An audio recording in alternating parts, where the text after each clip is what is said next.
NTV मुजाहिर Bellary आपको खुशामदीद कहता है। ये लीजिए कि अभी हम तो महंगाई में और क्रिकेट में और पार्लियामेंट में फंसे हुए थे कि एक बार फिर अदलिया पे एक बहुत बड़ा ब्रेकिंग न्यूज़ अदलिया से आई, बहुत बड़ा धमाका हुआ और साबिक चीफ जस्टिस साकिब निसार पर गिलगिस्तान बल्तिस्तान के साबिक चीफ जस्टिस राना शमीम ने इल्ज़ाम लगाया कि जुलाई 2018 में जब चीफ जस्टिस साकिब निसार जो है वो छुट्टियां मनाने के लिए गिलगित बल्तिस्तान आए और उनके घर पर जब वो और उनकी बेगम एक बेतकल्लुफ़ी के माहौल में गुफ्तगू कुछ कर रहे थे तो उन्होंने देखा कि चीफ जस्टिस साकिब निसार ने अपने किसी नायब जज को ये कहा कि साबिक प्राइम मिनिस्टर नवाज़ शरीफ और उनकी साहिबजादी मरियम नवाज़ को इलेक्शन से पहले नहीं छूटना चाहिए।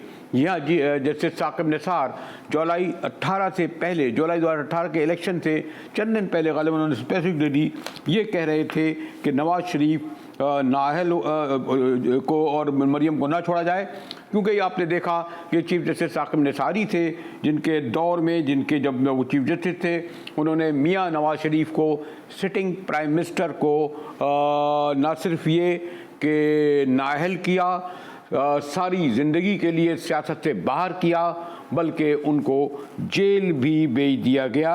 यानी इंतखाबी सियासत से बाहर करने का एक लिहाज से ज़िम्मेदार चीफ जस्टिस साकिब निसार के उस फैसले को दिया जाता है जिसमें और भी इल्ज़ाम किसी जज ने लगाए, कुछ माफिया का जिक्र किया। और यकीनन ये जो मुस्लिम लीग नून के लिए और ख़ास तौर पर मियां नवाज़ शरीफ और बल्कि शरीफ ख़ानदान के लिए ये जो जस्टिस राना शमीम का साबिक जस्टिस राना शमीम का गिलगित बल्तिस्तान का बयान एक बहुत बड़ा रिलीफ, एक बहुत बड़ा धमाका और हुकूमत के ख़िलाफ़ एक नया महाज खोलने के मुतरादिफ होगा। और आज इसीलिए हुकूमत के दो बड़े वज़ीर बड़े डट कर सामने आए और उन्होंने पूरे जो 3 साल सियासत थी प्राइम मिनिस्टर इमरान खान की, उसको भी इसके अपने लपेट में ले लिया। ठीक है, क्या कहते हैं हमारे ख्वाजा साहब और अब्बासी साहब? समझता हूँ कि अखबारों की भी और मीडिया की भी जो गैर जिम्मेदारी का आलम है, और इसीलिए मैं हमेशा इसको एम्फेसिस करता हूँ कि आपका एडिटोरियल चेक होने बड़े इंपॉर्टेंट है। इस तरह की कभी कोई ख़बर जो है वो किसी बाहर के बड़े अखबार में इस तरह से बग़ैर एडिटोरियल के नहीं लग सकती। उस अखबार ने यह भी चेक करना मुनासिब नहीं समझा कि जिस जज का वो नाम ले रहे हैं वो जज बेंच में ही नहीं है। हमारे इत्तेहादियों के साथ मुलाकात थी वज़ीर-ए-आज़म साहब की, अब से कुछ दिन पहले ख़त्म हुई है। बहुत तफसील से हमने जो उनके एतराज़ात थे इलेक्टोरल रिफॉर्म्स के ऊपर, इलेक्शन इस्लाहात के ऊपर, वो सुने, उनको वो दूर किया गया है। आज उनकी ब्रीफिंग्स हुई हैं और तमाम इत्तेहादियों ने वज़ीर-ए-आज़म इमरान खान की क़यादत के ऊपर और पाकिस्तान तहरीक-ए-इंसाफ के ऊपर मुकम्मल एतमाद का इजहार किया है। फवाद चौधरी हुकूमत के तर्जुमान थे ही और उन्हें इस हवाले से बात करना थी, साथ में उन्होंने दीगर उमूर को भी कर दिया। लेकिन मैं तुझे पहले ये बताना चाह रहा था कि मुस्लिम लीग नून के दो स्टॉलवर्ड क्या इस जस्टिस निसार पर लगाए गए इल्ज़ामात के हवाले से अपना मौक़िफ़ बयान कर रहे थे। साकिब निसार साहब बहुत परेशान थे और वो बार बार अपने रजिस्ट्रार को कह रहे थे कि आप इस्लामाबाद हाई कोर्ट के जज मियां आमिर फारूक साहब, जो आज भी इस्लामाबाद हाई कोर्ट के जज हैं, उनसे रब्ता करें, उन्हें कहें मुझसे फोन पे बात करें, और अगर बात ना हो सके तो उनको मैसेज दें कि मियां मोहम्मद नवाज शरीफ और मरियम नवाज शरीफ साहिबा की जो बेल इस्लामाबाद हाई कोर्ट में लगी है वो जनरल इलेक्शन से पहले उसका फैसला नहीं होना चाहिए। मियां नवाज शरीफ साहब को एक अकामा रखने पर जो मामूली सी रकम कंपनी की तरफ से मिलती है वो ना लेने पर सुप्रीम कोर्ट ने ट्रायल कोर्ट बनकर उनको नाअहल करार दिया। आज ये साबित हो गया है कि एक प्रोसेस जो फ्लॉड था, एक प्रोसेस जो धांधली ज़दा था, उसके बाद जो प्रोडक्ट आया उसने 40 महीने में पाकिस्तान को क्या दिया, और वो प्रोडक्ट जो था वो इमरान खान था। उसने क्या दिया है? महंगाई दी है, तबाही दी है। अदलिया एट द हाईएस्ट लेवल जो है, आला तरीन सतह के ऊपर वो कॉम्प्रोमाइज हुई है, ये सामने आ रहा है आपके। जी, इस पूरी सारी सूरत हाल पर इस्लामाबाद हाई कोर्ट ने राना शमीम को नोटिस दिया है, तलब कर लिया है और गो के कहा यही जा रहा है कि इस पर मज़ीद गुफ्तगू नहीं की जाए। हम भी वकला और जो मुमताज़ तो उनकी क़यादत थी और जजेस थे उनसे गुफ्तगू करते थे। लेकिन लंदन से हमारे ब्यूरो रुकन अतर काज़मी ने एक बहुत बड़ा इंकशाफ किया है। ब्रेक से पहले वो मुझे बता रहे थे, सीनियर सहाफ़ी हैं अतर काज़मी। जी अतर, थैंक यू। जो आप अभी मुझे आपके पास जो मैं आ रहा था लाइव आने से पहले जो डिस्क्लोज़ कर रहे थे वो तो बहुत बड़ी खबर है, जिसमें आपका कहना है कि जो मैंने कहा ना कि इसके बाद एक परसेप्शन तो यही है कि नवाज शरीफ साहब को इसके बाद बहुत बड़ा रिलीफ मिलेगा। ये बताया जाएगा कि उनके खिलाफ जो केसेस थे, यानी जो वो थे वो झूठे थे, बनाए गए थे, चीफ जस्टिस इन्वॉल्व थे, इसी की बुनियाद पर गालिबन वो लंदन में जो है अपना स्टे भी बरकरार रखेंगे, वीज़ा भी हासिल कर सकेंगे और भी दीगर सियासी मफादात हासिल कर सकेंगे। जी अतर काज़मी।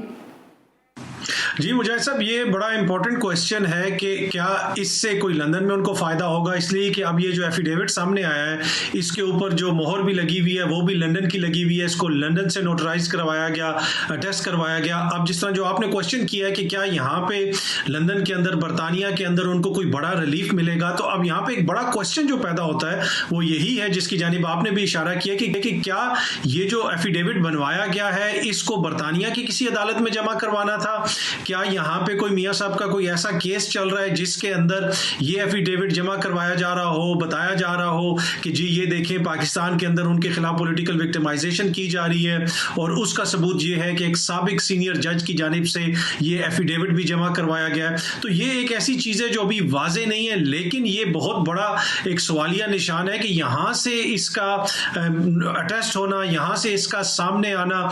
दूसरी जो चीज इसमें हो सकती है वो ये भी हो सकती है, अब आपको पता है कि मियां साहब के यहाँ पे वीजे के मसाइल भी सामने आए थे और हो सकता है कि इस हवाले से जो उन्होंने कोई अपील वगैरह की हो या फिर वो यहाँ पे किसी किस्म का अपना जो स्टे बढ़ाना चाहते हैं उस सिलसिले में भी ये एफिडेविट काम आ सकता है। होम ऑफिस में जमा करवाया जा सकता है या किसी ट्राइब्यूनल वगैरह में जमा करवाया जा सकता है, बतौर सबूत बताया जा सकता है जो मौकिफ है मुस्लिम लीग नून का और मियां साहब का और उनके खानदान का कि उनको सियासी इंतकाम का निशाना बनाया जा रहा है। और एक साबिक सीनियर जज की जानिब से इस तरह का एक एफिडेविट सामने आना, वो जमा करवाना, यकीनन उसकी कोई ना कोई वैल्यू तो होगी अगर उसको यहाँ पे बरतानिया के अंदर किसी अदालत में या किसी महकमे में अपनी दरख्वास्त के साथ अगर मियां साहब की जानिब से अटैच किया जाए तो।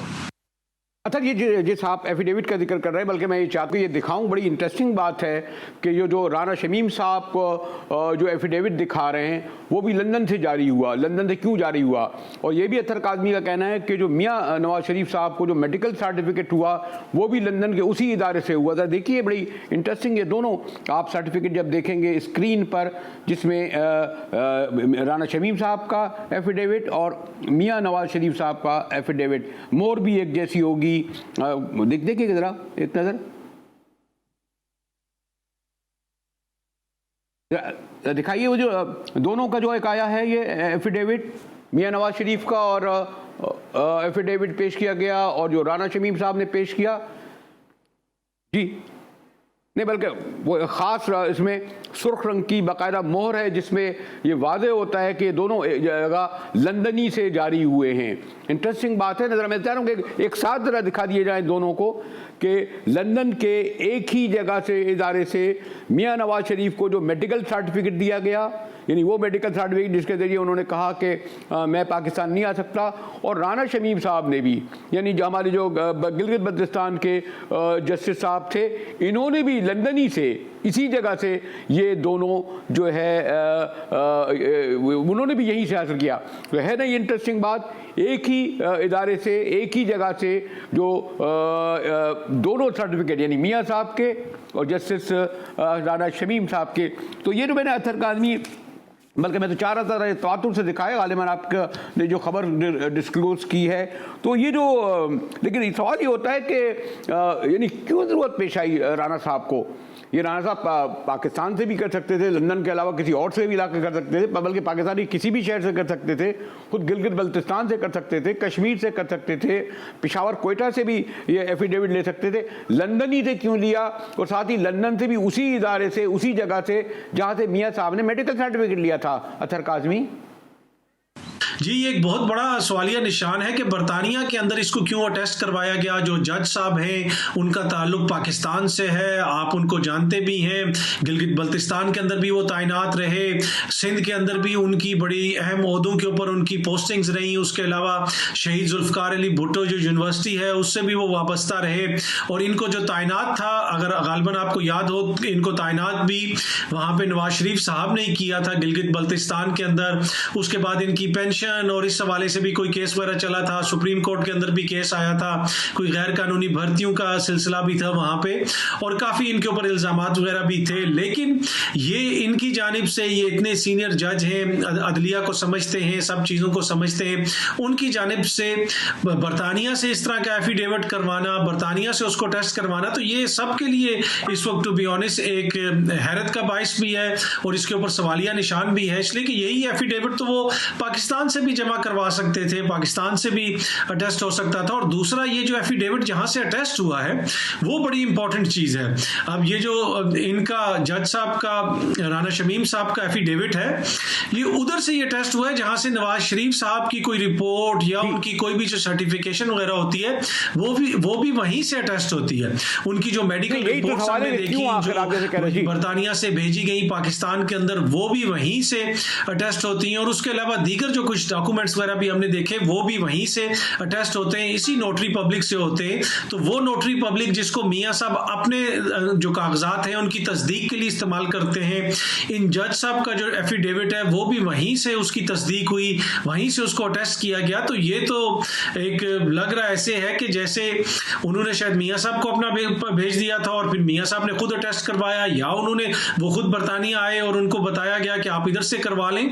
तो बहुत सारे ऐसे सवालात हैं जिनका अभी जवाब सामने नहीं आया, इसलिए कि इस एफिडेविट के सामने आने से चीजें क्लियर होने के बजाय बहुत ज्यादा सवालिया निशानात खड़े हो गए हैं। बहुत सारे ऐसी चीजें हैं जो गौर तलब चीजें हैं जिनके जवाब हो सकता है कि आने वाले दिनों में क्लियर हो। लेकिन इस वक्त ये बिल्कुल राइटली आपने भी जिसका जिक्र किया, ये बहुत बड़ा सवालिया निशान है कि ये लंदन से क्यों अटेस्ट हुआ और उसके साथ साथ फिर वहीं से क्यों अटेस्ट हुआ जहां से मियां साहब अपने डॉक्यूमेंट्स भी अटेस्ट करवाते। जी हाँ, जो हमारे अथर काज़मी डिस्क्लोज कर रहे थे, इंकशाफ कर रहे थे, और ख़ुद उन्हें भी, मुझे भी हैरत है कि ये ऐसी क्या वजह है कि राना शमीम साहब जो शहीद जुल्फ़िकार अली भुट्टो लॉ यूनिवर्सिटी जो है उसके वाइस चांसलर हैं, और भी बड़े अहम, मियाँ साहब ने भी उनको बड़ा तैनात किया था गिलगित बल्तिस्तान में, तो आखिर उन्होंने लंदन ही से, उसी जगह से इदारे से क्यों नोटिफिकेशन कराया। इस पर गुफ्तगू करेंगे सुप्रीम कोर्ट बार एसोसिएशन के सदर एहसन भवन से। जी हमारे साथ रहिएगा, मिलते हैं एक ब्रेक के बाद।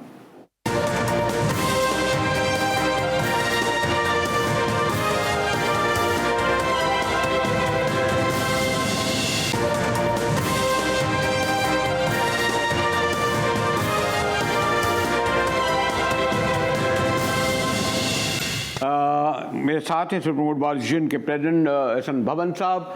बहुत साहब, मैं आपसे ब्रेक से पहले अभी एक उन दो सर्टिफिकेट की बात कर रहा था जिनमें ख़ास तौर पे जो राना शमीम साहब ने लंदन से में बनवाया एफिडेविट, और अजीब बात है कि वहीं से मियां नवाज शरीफ साबिक प्राइम मिनिस्टर उनका भी जो मेडिकल सर्टिफिकेट था वहीं से बना। अजीब मुमासलत है, और ये दोनों सर्टिफिकेट भी हैं, लेकिन मेरे ख्याल में आप तो यही कहेंगे भाई जब तक मैं अपनी आंखों से नहीं देखूंगा हो सकता है मैं कैसे कहूँगा, इसलिए मैं यही छोड़ता हूँ। लेकिन मतलब ये क्या बात है कि हमारे यहाँ ये रवायत पड़ गई है कि हमें हमेशा जब मैं देखता हूँ कहते जी सन 2018 में ये हुआ, 15 में ये हुआ। सच तो ये है ना कि वो उसी वक्त बोला जाए जब उसका वक्त होता है। ये बाद में 3 साल बाद इन्हें हमारे राना साहब को क्या ख्याल आया एहसन भाई? मैं ये समझता हूँ कि ये बड़ी तकलीफ से बात है। इस तरह की बातें करने से ना अपना कद रहता है तो ना इदारे का कद रहता है। मेरी राना साहब से भी बड़ी पुरानी शनासाई है, पुरानी शनासाई है, भाइयों की तरह है। लेकिन ये जो उन्होंने स्टेटमेंट दी है मुझे कुछ अच्छी नहीं लगी कि उन्होंने उनकी स्टेटमेंट से कोई एक तो इस लेवल पे बंदा ना क्रेडिबिलिटी होएगी, तो वो भी मैं नहीं समझता कि, क्योंकि ऐसी बात के अदारे के वकार के मुनाफी है। राना साहब को 3 साल पहले कर देनी चाहिए थी, 2 साल पहले कर देनी चाहिए थी अगर ऐसी बात है। तो अब जबकि सारी चीजें खत्म हो गई हैं और फिर ये है कि इसका बात है, इसका कोई सबूत नहीं है, मेरी बात समझ लें। तो इसलिए इस तरह की बातों से इज्तनाब करना चाहिए। ये बिल्कुल आपने ठीक फरमाया कि वक्त पे बात जो है ना वही बात सूट करती है, और उस वक्त करती है जब ये की गई और इसका इम्पैक्ट और इफेक्ट क्या रहा। आज ये करते हैं तो स्वाय अदारे के वकार को नुकसान पहुंचाने के और कुछ इसका हल नहीं है इस्तेमाल। विद ड्यू रिस्पेक्ट भवन साहब, आप अगर आप ज़ाती तौर पर जानते हैं, मैं इतना तो नहीं जानता, लेकिन जहाँ तक मेरा इल्म है हमारे राना साहब जो हैं वो तो यहाँ आप कह रहे हैं कि मैं नहीं कहता कि उनका मियाँ साहब से कोई ताल्लुक़ हो या वो, लेकिन पीपल्स पार्टी की जो यहाँ लॉ यूनिवर्सिटी है उसके वाइस चांसलर के ओहदे पर माशाल्लाह कायम हैं। यानी बड़ा सेंसिटिव ये भी आप सोचिए ना कि किसी जज को रिटायर्ड होने के बाद किसी यूनिवर्सिटी का, वो भी शहीद जुल्फ़िकार अली भुट्टो के नाम पर हो, ये मैं इस पर क्या कहूँ भवन साहब? जी जी शहीद जुल्फ़िकार अली भुट्टो लॉ यूनिवर्सिटी जो है एक ही पब्लिक सेक्टर यूनिवर्सिटी है लॉ की नहीं, लेकिन उसके अलावा भी मैं समझता हूँ कि ये बात इस स्टेज पे कोई जो है ना एफिडेविट देने की कोई जस्टिफिकेशन नहीं बनती कि आप ये एक ऐसे लगता है जैसे कोई मोटिवेटेड अमल है। मैं आपको सही बताऊं, हाँ, इससे कोई मुझे अच्छा नहीं लगा कि मेरे बड़े भाई हैं तो उनसे बड़ा बुलावी तल्लक है अपना राना साहब से, ये कोई बात अच्छी नहीं लगी। लेकिन भवन साहब, हमारे सियासतदानों को तो चले वो लोग आज तक भुट्टो साहब के बहुत सारी बातों को नहीं माफ़ करते, मुजीबुर रहमान को माफ़ नहीं करते, उनकी खबरों तक को खोद लेते हैं, कौन कौन ऐसे। लेकिन ये क्या बात है, मैं देखता हूँ कि जजों के हवाले से, आपको याद है जस्टिस कयूम केस जिसमें उन्होंने कहा था कि उस वक्त मियाँ साहब के लॉ मिनिस्टर ये कह रहे थे, ओ जी जल्दी फड़ो इनको, क्या आप तो खैर मुझे इतना नहीं आती जरदारियों को। फिर अभी कुछ दिन पहले जब मेरी मुलाकात हुई वसीम सज्जाद साहब से, मैंने उनसे कहा कि जनाब आपका के बारे में कहा जाता था कि असलम बेग का पैगाम लेके जस्टिस अल्लाह को गए। फिर तो ये जो यानी पॉलिटिकल पार्टी जो हैं, हम जजों के हवाले से कोई सॉरी टू से अगर कोई उन्होंने इस तरह की बात की है तो उसको अंजाम तक पहुंचाना चाहिए ना आला अदालतों को, अपने वक़ार के लिए, तकद्दुस के लिए। भवन साहब, हाँ, मैं ये समझता हूँ, ये बात बिल्कुल आपने ठीक फरमाया कि जब कोई इस तरह का बंदा पैगाम लेके जाता है या इस तरह की बात करता है तो मैं समझता हूँ कि उसको बाकायदा तौर पे इन हवालों से शनाख्त करना चाहिए, क्योंकि ये ओवरऑल इस स्टेज पे सारी चीजें, कोई भी मैं समझता हूँ कोई रीशऊर आदमी जब भी इस बात का एनालिसिस करेगा तो वो ये कहेगा कि ये मोटिवेटेड स्टेटमेंट है। भाई 3 साल बाद आपने दे दी। इसी तरह जजों की जो आप पैसों की बात कर रहे हैं या पेंशन की बात कर रहे हैं, यहाँ बड़ा अनफॉर्चुनेट फिनोमिना है। जिन जज साहिबान को ये जुडिशरी में भी ऐसे जजमेंट्स मौजूद हैं कि वो जजमेंट देते हुए भी पिक एंड चूज करते हैं कि ये जज है, ये अनकन्फर्म था, इसको कंफर्म भी नहीं किया गया तो इसको सारी पेंशन दे दो। जैसे अपना रशीद रिजवी साहब ने जैसे ब्लैकमेल किया अपने सिंध हाई कोर्ट के चीफ जज साहब को और एक अपनी साबका पेंशन के हवाले से ऑर्डर ले लिया मौजूदा हालात में, और इसी तरह सुप्रीम कोर्ट में भी एक आध जज को उन्होंने अकोमोडेट कर दिया और बाकी जो लोग इवन कंफर्म जजेस थे वो भी नहीं हो सके, उनको पेंशन नहीं मिली। तो ये बड़ी तकलीफ से बातें हैं और ऐसे ट्रेंड को हमें डिस्करेज करना होगा। नहीं भवन साहब, ये तो आपने हमारे सिंध के बड़े दोस्त हैं, अगर जैसे रशीद रिजवी के बारे में आप ये लफ्ज़ जो कह रहे हैं कि उन्होंने ब्लैकमेल किया अपनी पेंशन के हवाले से हाई कोर्ट को, मैं चाहूँगा, खैर चले मौका मिला तो कहूँगा, लेकिन हमारे यहाँ पॉलिटिकल पार्टीज़ हों उनका भी कोई अच्छा किरदार नहीं रहा, सॉरी टू, और इसी तरह हमारे जजों का भी हुआ है। और ये फिर क्यों ये पॉलिटिकल पार्टी, मतलब अभी मैं देख रहा था कि नून लीग खड़ी हुई है, फिर पीटीआई भी आ गई, जुडिशरी का मामला था, जुडिशरी हल करती, जब इस्लामाबाद ने, हाई कोर्ट ने उसका नोटिस ले लिया था। भवन साहब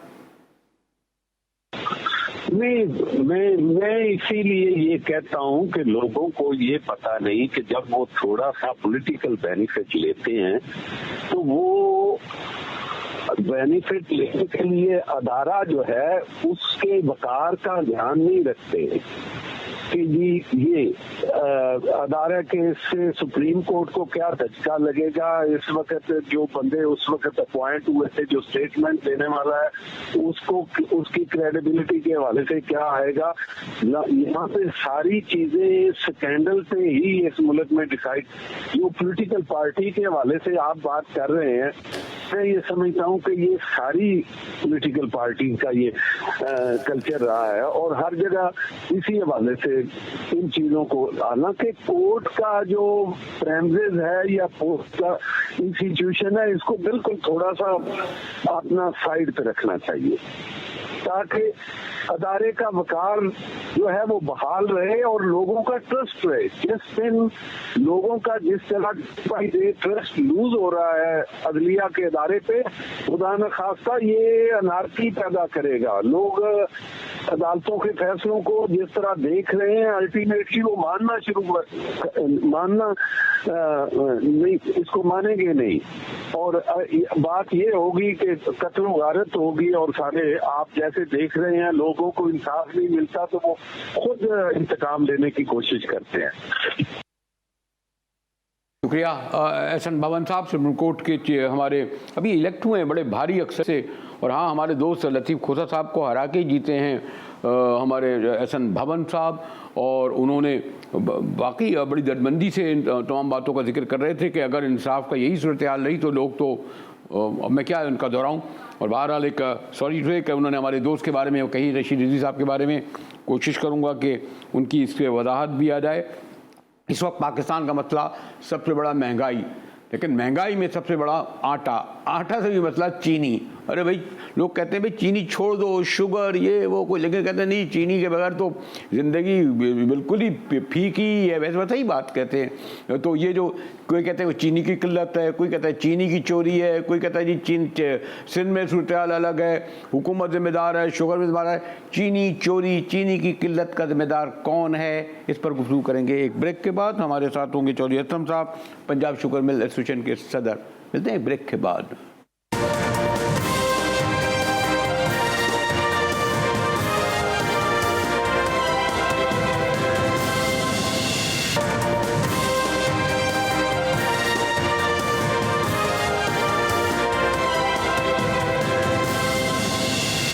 GTV में एक बार फिर मुजाहिर वेलवी आपको खुशामदीद कहता है। ज़रा बाजारी लफ्ज़ है लेकिन मैं आज से नहीं बरसों से सुन रहा हूँ, चीनी चोर, चीनी चोर। वो ज़माने में एक होते थे, नाम भी नहीं रहता, अल्लाह उनको बड़ी रहमत करे। आटा हुआ तो आटा चोर जालिब साहब ने लिख दिया 20 रुपये मन आटा, उस पर भी है सन्नाटा। खैर वो फिर तो 20 रुपये मन, अब तो कितने मन आटा है। तो लेकिन जो इस वक्त गालिबन सबसे बड़ा बहरान चीनी का करार दिया जा रहा है। वैसे तो पेट्रोल वो भी महंगा, आटा वो भी महंगा, डॉलर की औरान छोड़िए। चौधरी असलम साहब मेरे साथ हैं, सदर पंजाब शुगर मिल। चौधरी साहब शुक्रिया। चीनी क्राइसिस है, बरसों अभी काफ़ी दिनों से सुन रहे हैं। एक तो क्राइसिस है क्या? चीनी की किल्लत हो रही है, चीनी की चोरी हो रही है, चीनी की ज़ख़ीरा अंदोज़ी हो रही है, चीनी जो है उसकी शहर क्या हो रहा है? चौधरी साहब हमें बताइए ना, मैं तो बिल्कुल जानता नहीं हूँ, बल्कि खाता भी कम हूँ चीनी, पीता भी कम हूँ। ये जहाँ तक चीनी का तल्लक है, चीनी की शार्टेज इस तरह है कि शुरू में जब पिछले साल सीज़न ख़त्म हुआ था तो जो चीनी बनी उसके मकदार मद्देनज़र रखते हुए हमने गवर्नमेंट से कहा कि चीनी 5-6 लाख टन कम है जो रिक्वायरमेंट है। इस वक्त मुल्क की रिक्वायरमेंट जो है, कंट्री की रिक्वायरमेंट 60 लाख के करीब है, 6 मिलियन टन न। और जो प्रोडक्शन हुई थी वो कम थी, इस वजह से हमने कहा, लेकिन वो गवर्नमेंट ने इंपोर्ट करते करते कुछ देर कर दी, जिसकी वजह से चीनी जो थी, जब शार्टेज इस तरह से महसूस कभी चीनी थी, वो लोगों को ख्याल होता है, जो भी जितने इस बिजनेस में ट्रेड करते हैं उनको आइडिया होता है कि चीनी शार्ट है, लिहाजा प्राइस बढ़नी शुरू हो जाती है। उसके बाद प्राइस बढ़ती गई, जो वक्त गुजरता गया चीनी कम होती गई, और चीनी आखिर में आके इस तरह हुआ कि चंद मिलों के पास चीनी रहेगी, बाकी चीनी मिलों के स्टॉक खत्म हो गए। देखो ना, जब मिल सीजन बंद होता है तो हर मिल के पास चीनी पड़ी होती है। फॉर एग्जांपल अगर पाकिस्तान में 80 मिलें हैं और उनमें से 70 मिलों के पास माल था, तो 70 आउटलेट से बेचने के लिए, बस वक्त के साथ साथ वो सीजन मिलों की चीनी खत्म होती गई, 60 रह गए, 50 रह गए, 40 रह गए, आखिर में आके देखा कि 10-12 लोगों के पास चीनी रह गई है और बाकी सब चीनी बेच बैठे हैं। अब जब चीनी इतनी थोड़ी हो जाए तो फिर चीनी की शार्टेज तो होनी थी, क्योंकि रिक्वायरमेंट ज़्यादा थी और माल कम था। और ये तो ठीक है कि ये इसमें चीनी की कमी थी और ये गवर्नमेंट को बताया था, गवर्नमेंट ने कुछ करते करते डिले कर दी, वो इस वजह से शार्टेज है।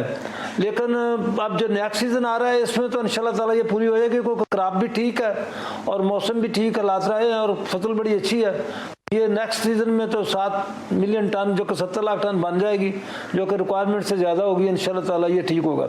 बाकी शार्टेज जेन्युइन है, लेकिन शोर इतना जितना वो ज़्यादा अपोजिशन वाले करते हैं, वो अपनी जगह पे उसको नंबर स्कोरिंग करने के लिए करते हैं कि जी बहुत हो गया, ये हो गया। क्योंकि देखें ना, माल खरीदो फरोख्त के लिए तो लोग ले गए माल ना, तो ये चीनी इस वक्त शार्ट है, लेकिन इस वक्त गवर्नमेंट के पास दूसरी चीनी पड़ी हुई है जो इंपोर्ट की है। वो चीनी ठीक है, लेकिन वो चीनी लेते नहीं, लोगों की आदत नहीं है, वो कहते हैं जी मीठी कम है, ये है उसमें, और लेकिन ये दूसरी लोकल चीनी जो है ना वो है इस वक्त कम। अब मिलें चल पड़ी हैं, 2-3 दिन में ये नई चीनी आ जानी है, और इस वजह से ये प्राइस कम भी हो गई है, क्योंकि ये जो मिल, ये सेंटिमेंट ही होता है। जो ही पता चला कि मिलें चल रही हैं, जिनके पास थोड़ा बहुत माल था उन्होंने फौरन बेचने की कोशिश की कि जी माल बिक जाए, और ताकि ये माल जो है खत्म हो जाएगा, चीनी की कीमत रही नहीं है। चौधरी साहब, क्या ये जो चीनी का क्राइसिस है, ये इसका पॉलिटिकल मोटिवेशन इसलिए नज़र आया कि जहांगीर तरीन पे इल्ज़ाम लगा, और आपको इल्म है कि ये जहांगीर तरीन जो है उनका बड़ा अहम किरदार था हमारे मोहतरम इमरान खान को पावर में लाने को, तो उनको जिम्मेदार ठहराते हैं। कहते हैं वहाँ से मामला शुरू हुआ है चौधरी साहब, चौधरी तरीन से। मेरा नहीं ख्याल जहांगीर तरीन साहब इस खेल में या इस तरह के काम करेंगे। इज वेरी सेंसिबल पर्सन, वो इंडस्ट्रियलिस्ट है, काम करते हैं। ऐसा नहीं है ये अपोजिशन का और मेरा ख्याल में भी गवर्नमेंट का कुछ हो गया आपस में, ये नहीं, वो ऐसा काम उन्होंने बिल्कुल नहीं किया कि जी कोई चीनी को इसको रोका हो या करते हो। इज ए बिग प्लेयर, लेकिन वो इस तरह का काम नहीं करते, इसमें काम में वो इन्वॉल्व नहीं है। श्योरली ये काम वो नहीं करते ना, ये अपोजिशन का या गवर्नमेंट का कोई अपना ड्रामा हो सकता है जो करें, वो ऐसा नहीं है उसमें वो। अच्छा चले, ये तरीन साहब नहीं है, अब इसमें भी सिंध और वफाक का झगड़ा चल गया। उन्होंने कहा जी चीन को, सिंध को जितनी चीनी पैदा करनी थी उन्होंने पैदा ही नहीं की, वहाँ किल्लत हुई, तो ये भी हो गया चौधरी साहब जी। प्रोविंशियल का इस तरह मामला है कि सिंध में भी चीनी की देखे ना, गन्ना सिंध में बड़ा होता है, और पिछले 2-3 साल से गन्ने की पैदावार वहाँ कम हुई है और चीनी की प्रोडक्शन भी वहाँ कम हुई, इस वजह से सिंध में भी चीनी कम थी, वरना सिंध हमेशा सरप्लस होता है। उस का ये है कि गन्ने की क्रॉप वहाँ बड़ी अच्छी होती है और उसकी रिकवरी जो है, जो शुगर कंटेंट है उस गन्ने में आबो हवा के मौसमी लिहाज के वजह से वो बेहतर होते हैं और वहाँ चीनी ज़्यादा बनती है। लेकिन ये 2-3-4 साल पिछले में ग्रोथ को पैसे न मिले टाइम पर, फॉर एग्जाम्पल 17-18 का सीजन बहुत बुरा सीजन था, जिसमें गन्ने की कास्ट डाल के चीनी को 60 रुपये कास्ट करती थी और मार्केट में 46-45 में बेचती थी। वजह बेसिकली क्या थी कि प्रोडक्शन ज़्यादा थी than the demand, export government ने की ना टाइम पर, उस वजह से ये सारा गन्ने को ग्रोअर्स वाले को पैसे न मिल सके और पैसे ना मिले तो उन्होंने गन्ना कम काश्त किया। जब गन्ना कम काश्त किया तो उसका असर जो आया वो 2-3 साल बाद आना था, वो आया, उसकी वजह से ये प्रोडक्शन कम हुई। आपके बार जब ज़्यादा चीनी का रेट भी बढ़ा है, growers are more interested now to sow more grow, तो इस वजह से गन्ने की काश्त ज़्यादा हो रही है और next year it will be more than the countries requirement ना प्रोडक्शन। चल साहब, अगर मैं कंक्लूडिंग आपसे सवाल ये करूं, क्या अब हम चीनी के बहरान से निकल गए और जो असल उसकी जो प्राइस थी, पता नहीं अब कितनी देर मुझे तो याद भी नहीं है, इतनी आगे बढ़ गई है 100 रुपये, क्या उससे क्राइसिस निकल गए और वही कीमत पे जिस पे हम, वैसे तो हर चीज़ में महंगाई है, थोड़ी महंगाई भी होना चाहिए, लेकिन ऐसी महंगी ना हो कि क़ुव्वत ख़रीद से बाहर हो जाए। चौधरी साहब चीनी के बुरान से तो इंशाल्लाह ताला ये 5-6 दिन की बात है, ये तो निकल ही आए हैं। कोई ऐसा बुरान मिले, ये सेंटीमेंट ही होता है। जो ही पता चला कि जी मिलें चल गई हैं और चीनी मतलब आनी शुरू हो जाती है, तो जो दुकानदार बेच रहे होते हैं उनको जो चीनी ली हुई होती है उस प्राइस की, वो अब चीनी देखें ना प्राइस हर रोज गिर रही है। अगर मैंने पहले 110 रुपए में खरीद कर रखी हुई है तो आज प्राइस 100 रुपए हो गई है, तो मैं तो फौरन कहूंगा कि इसको बेचो ताकि इससे निकल जाए। और कल नई चीनी आने वाली है, कल नहीं तो चीनी आनी शुरू हो जाएगी, बल्कि शायद सिंध की 1-2 मिलों में से आनी शुरू हो गई है। यहाँ पंजाब से 3-4 दिन में चीनी आनी शुरू हो जाएगी, तो it will be okay, no problem ना। पर बुरान नहीं रहेगा ये चीनी का प्राइस, वही नॉर्मल जो 80-90 रुपए आएगी प्राइस आ जाएगी उस पर। तो हमारे चौधरी असलम साहब ये कह रहे थे कि चीनी के बहरान से हम तकरीबन निकल ही चुके हैं और वो उन्हीं कीमतों में बिकेगी जिस जो माजी में हम लेते थे। इसी के साथ ही GTV से मुजाहिद बेलरी को इजाज़त दीजिए।